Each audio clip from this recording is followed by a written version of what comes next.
All right, so now it's time to start talking about the really fun part, the offer. So the offer is an 18-page document that we're going to lay out for the seller of the home that you love right at the beginning. And this offer is going to entail our intentions from contract to closing.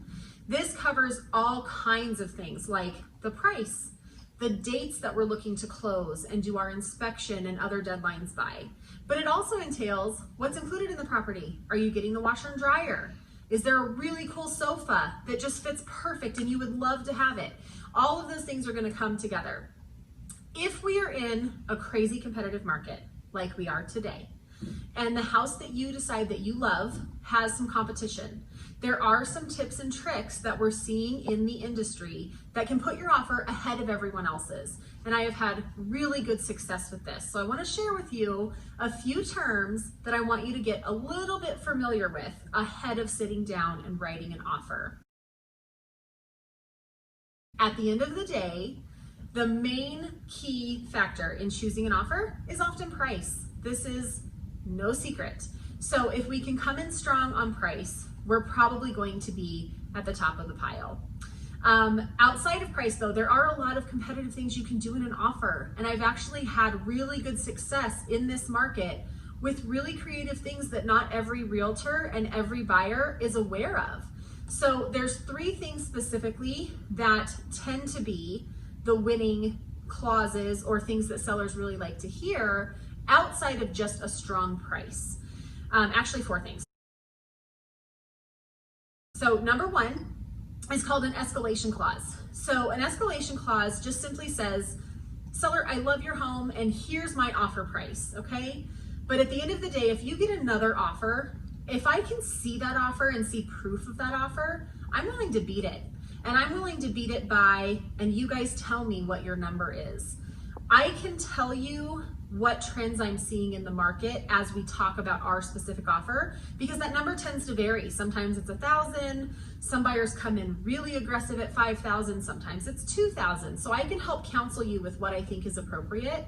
But the intention of an escalation clause is to constantly try to be one step ahead of the other offers out there, okay? With an escalation clause, most agents will put a cap. So I'll pay $2,000 above another offer up to, and you name the price, a cap. However, I've had really good success leaving that cap off. Now that doesn't mean we're gonna pay whatever they want for the property. It just means that if somebody else has an offer, let's say at $500,000, and it would take us $502 to beat it, I don't want you missing out on the house of your dreams for $2,000. So what I would rather them do is we'll say, we'll beat any offer by $2,000. And then when they prepare the counter proposal and they send it to us, they can call and say, congratulations, Kendra, your clients won the house. It would take this price and we're gonna draft a counter proposal. At which time, if it's something beyond your comfort, you do not have to sign.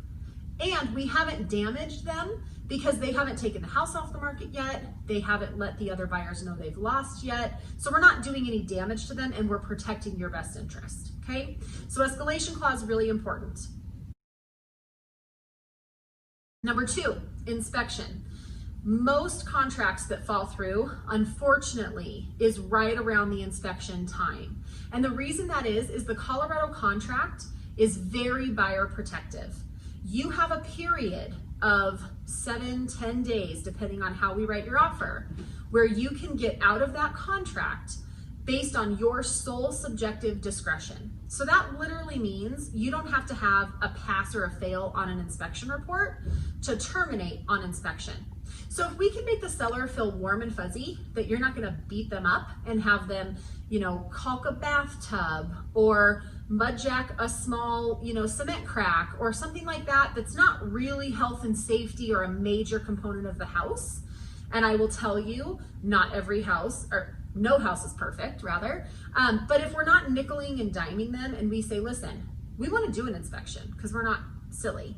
We also have the right to ask for things, but we're not going to nickel and dime you. We're not going to renegotiate the contract price. We love the home. We want to make it work, but within reason, we want things addressed. So if we put a clause in there that just limits a little bit our inspection request potential, while keeping your ability to get out if there's something that you just can't live with, that seems to be a really good win-win, and sellers feel good about that. The third thing is an appraisal gap. So this tends to be a little bit confusing.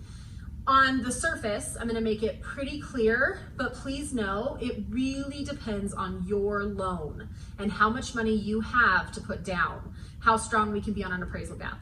So if we say there's a house listed for, let's say, $490,000, and we go in and offer $500,000. Part of the contract process is an appraiser coming in and saying, yes, this house is worth $500,000. But what happens if they don't? And in Denver Metro, our prices have been going up faster than our comps have been going up. So sometimes we have a case where an appraiser will come in and say, I'm so sorry, it's a beautiful home, but I think the value is $490 or maybe $495. Let's say $495.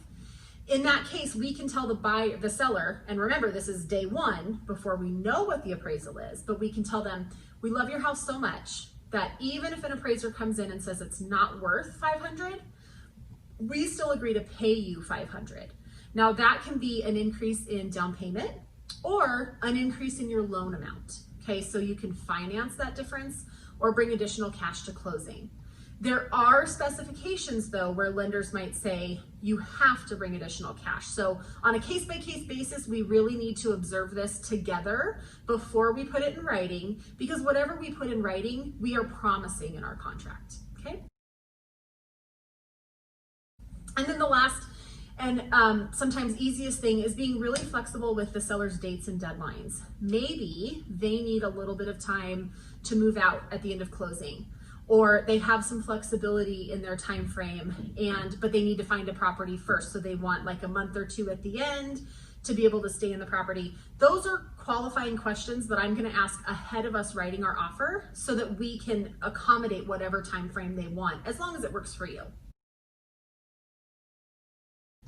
And then one other little tidbit that is kind of a tipping point that's won a couple of offers for me recently is customary in the contract. The sellers pay what's called a title insurance policy, and we're going to go over that again coming up.